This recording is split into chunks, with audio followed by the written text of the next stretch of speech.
Hey everybody, we're gonna make our March not bench pillow. What is this? Pillow. It's a March pillow. We're gonna make our March pillow. Now, I have already talked to you guys about putting steam-a-seam on and cutting steam-a-seam out and doing the edge stitching. So we're not gonna do any of that. What I'm gonna do is show you the easiest way to get your design onto your fabric. And we sent you some tools to do that. So you have got your first, you call it your first pages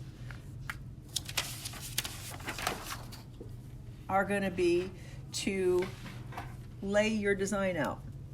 So line everything up, and you can kind of see the lines underneath and the lines on top and all that business.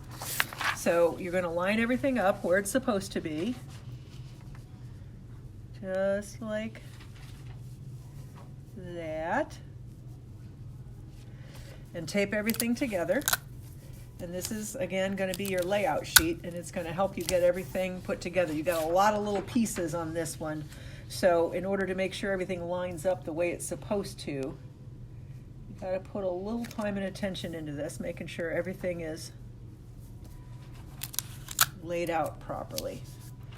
Okay, so I've got my layout done, and I have my fabric that's going to be the front of my pillow. And I'm going to make sure that I'm centering my layout sheet over my fabric, and you should be able to see right through your piece of fabric. Make sure you got as much overlapping over here, here, here, and here. About the same all the way around. Okay, so that's ready for my tracing. We're going to trace is how we're going to do this. You also got in your kit for this month, we got some tracing paper. And it's got like a waxy, chalky kind of thing on the back. I'm going to use the white because we're using a dark green fabric. And I'm going to very carefully lift this up. This piece of paper isn't big enough to cover everything I need, so I'm just going to do the one side at a time. So I laid it on this side. You can see very clearly where I can trace to. And by the way, make sure that the yellow printed side is up, and then the kind of waxy, chalky stuff is down. That's how you'll trace. Then you also got in your kit a, I don't know where my topper went off to. This. It's a Nifty Notion tracing wheel. And you got 3 different wheels in there. I put on the straight one, just the smooth one. So how do you put that on? There's no directions in there, which we found very helpful. Not really. You're going to pop off these little white clips, both sides, and then you're going to take a pair of pliers and you're going to pop that little, it looks like it's brass, pin out of there. Take a pair of pliers to do that with. Replace your blade, put the pin back in, use your pliers to do that, and then snap your 2 things on there. Okay, then what I'm going to do is I'm going to come right here and I am going to just mark my lines. So this is my outside line, and I'm marking that one. And it might be helpful if you had maybe a pen handy so you could cross off the ones you've marked and keep track of those. And it doesn't matter if you're just right on the curves and all that business. You just need to get a general idea of where your piece is going to lay.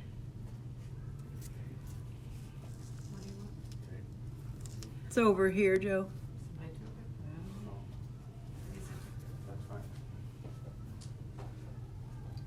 So we're going just like this, and I'm outlining all these pieces, and what you should see is nothing. I didn't push hard enough. Well, you can see this one. You can see my line there. So let's try this again. La la la la la la la la. Honest to gosh, you guys, this is going to make this very much easier for you. So I did it without doing this, and it took me a while to get this figured out. Let's try that again.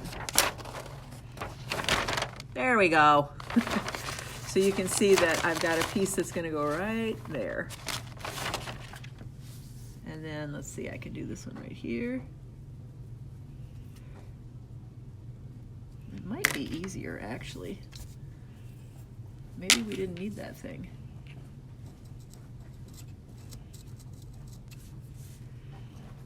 Nah, I think that's two.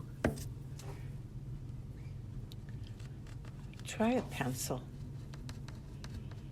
This might be doing it.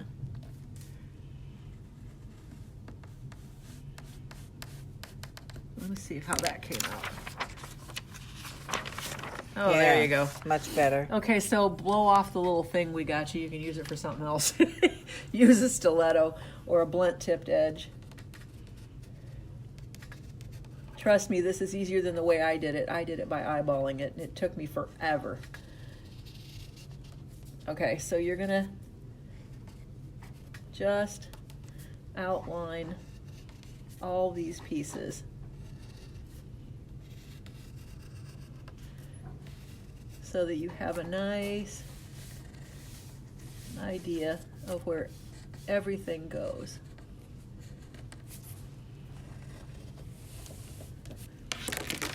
So you're going to have your outline like that. You can see where I started that one. I didn't finish that one. But there's my corner piece. There's my other piece. So you can see where everything goes. So now when you have all of your pieces, which you will have traced onto all of these, you're just going to be able to look right on here and know exactly where to line that piece up. So that piece is, and I'm going to know which piece is which piece by looking right here. So you see all your pieces are numbered. And this is where it gets a little confusing. This is reversed to what your drawing is. So this piece right here is actually going to be over here. And this piece right here is going to be over here. So this piece, the very first one I traced, is actually B. So all I have to do is find lowercase b, which is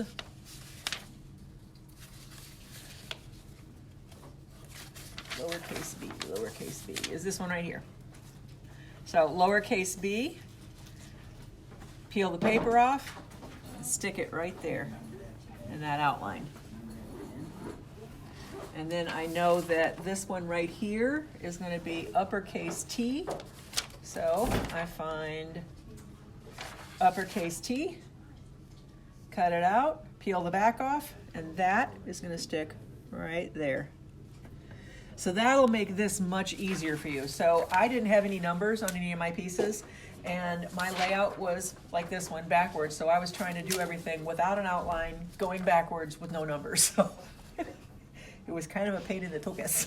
So would you suggest that they put the numbers on the pieces? They are on the pieces. Okay. Yeah. You know, this is probably why that wasn't, because I had that. Oh, under that might there. have been, yeah. I bet that's why.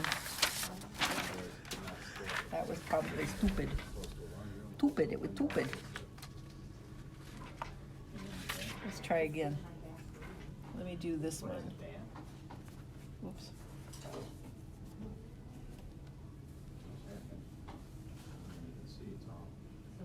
Oh, yeah. No, I don't think it's causing any. Working better. Yeah. I mean, it's not sinking into the. Let's see if that came out right. Yeah. You can use your little marky thing. Don't have a silicone mat under it like I did, because that apparently was stupid, because that came out real nice. Okay, so anyway, there you go. So you're going to trace all of these pieces. You can use your little thingy. Trace your pieces, and then make sure you're putting the right number into the right place. And just press them. Once you get them all laid out, just press them in place right where they go. Mm-hmm. You're gonna finish this out just like we did the last month, which I used the triple applique stitch on that. There you go. And then you're gonna go back to our video for the Flange. faux flange border on it. And that obviously is in the playlist for you as a separate video. So if you've forgotten how to do that, you can catch that video again. But this is a cute pillow, I think. And it's very St. Patty's Day. So again, I mean, if you bring five, tape your layout sheet together. that's great.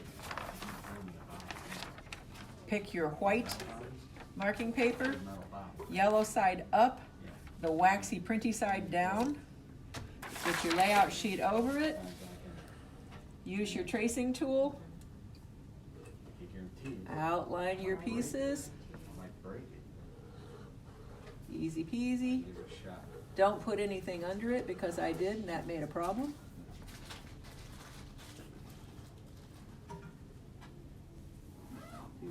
Do. Okay, so now I have my piece. And then use your key right here that tells you which number piece goes in which location, keeping in mind that this is reversed. Easy peasy. Easy peasy. And it's a pretty pillow. And everybody will want one because it's a pretty pillow. Okay, have fun making your pillow. Give us a holler if you're confused, and we'll see you for paper piecing next time. We're going to do foundation paper piecing for our Easter egg pillow, and that one I'm going to have to take you all the way through the stitching of that one because that's a little different technique. See you then.